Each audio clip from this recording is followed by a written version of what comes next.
Okay, here we have the sample with the marbles tied into the fabric with rubber bands. Get it over here where you can actually see it. And here's our little bucket of rubber bands here. This piece of fabric here has been dyed with Osage orange. This piece of fabric has been dyed with Procyon dyes. Here I have some more samples that have been tied with marbles for a total of 3 samples.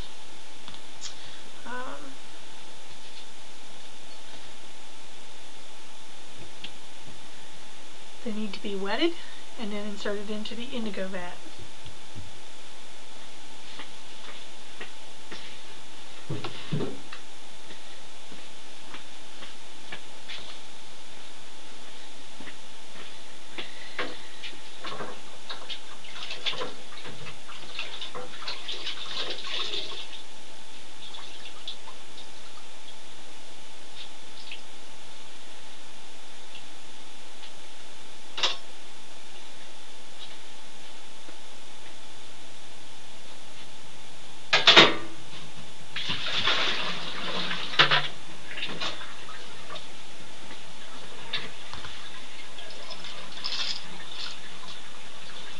You need to keep a bucket handy. Put your wetted fabric into once you remove it from your vat. I have my bucket here. As you can see on my vinyl top, I do not want the bottom of the bucket to leave rings into my top, so I'm placing it on top of a thick piece of upholsterer's fabric. Now, I'm not wearing gloves obviously, but I am using tongs for my samples, which I am putting into my trough. I've checked my pH, and it is a pH of around 11.5. And I will put those into the trough and leave them for a few minutes while I go get water.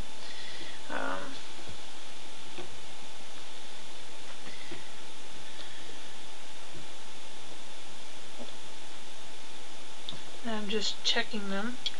One of the things you can do to create variation on a theme is to pick them up out of the water. You can also check to see if your vat is properly oxidizing this way too, because you'll notice a color change when you take them out. I will take them out and hold them up in the air for a couple of minutes with the tongs, then place them back down into the vat. For variation on the theme, as I was saying, you could just lift them up partially out of the indigo vat and let that oxidize. I'm leaving the bottom half of this sample into the vat so it will remain the original color because it has not oxidized, so it'll be a pale blue. And then I'll take it and leave it in there and bring it out of the indigo vat again and let it oxidize.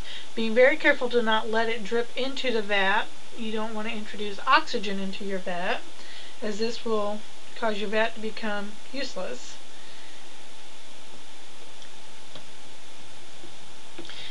The trick with indigo is you need to dip more than once in order to get a permanent color. Usually the first color, whether it's very dark or very pale, the first dip tends to be fugitive. So you need a minimum of 2 dips in order to ensure, and I'm looking for my other sample. This is the indigo dye, Osage orange and indigo dyed sample, which will give us more of a true green, a natural green. And I will do this as many as 3 times, and then I will rinse my fabric in water and introduce oxygen that way, forcing oxygen in, and then we'll bring them back to the indigo vat. Try not to drop them into the vat like I just did. Bring them back to the vat and dip them an additional 3 times. At a minimum I go 3 dips before I rinse. So I will take these and place them in my bucket and take them to my sink, moving quickly so as to not introduce oxygen into my vat and I'll hopefully not make a mess.